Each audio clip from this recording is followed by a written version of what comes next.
further enhance our national security, my administration will be reclaiming the Panama Canal. When Donald Trump returned to power in 2025, one of the first things he brought up was the question of ownership of the Panama Canal.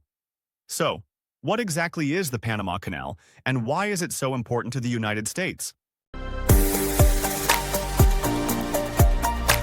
The Panama Canal is one of the most important trade routes in the world. The United States built it in the early 1900s after a failed French attempt, and for most of the 20th century, Washington controlled it. That only changed in 1999, when the U.S. formally handed it over to Panama under treaties signed during the Carter administration. Today, the canal is still a lifeline for global commerce and a symbol of geopolitical influence.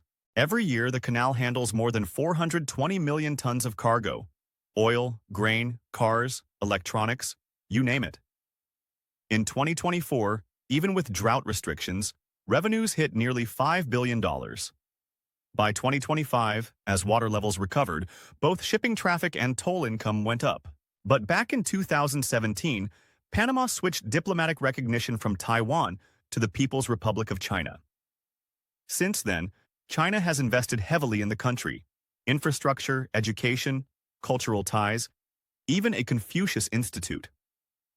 And Panama joined Beijing's Belt and Road Initiative.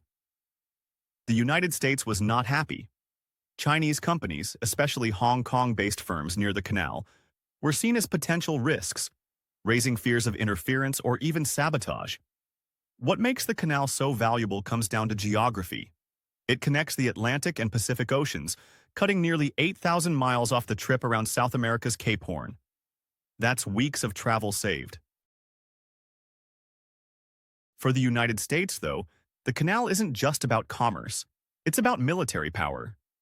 The canal allows the U.S. Navy to move ships between oceans in days instead of weeks.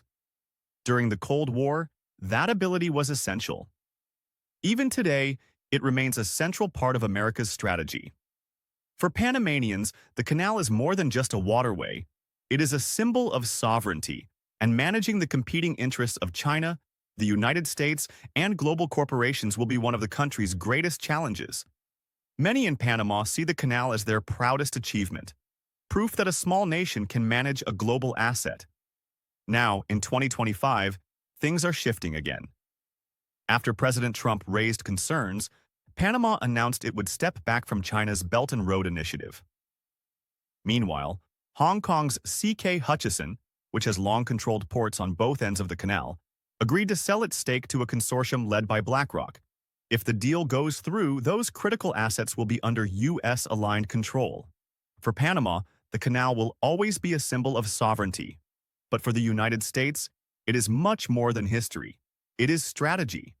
It ensures America's economic strength, its naval reach, and its influence on the world stage.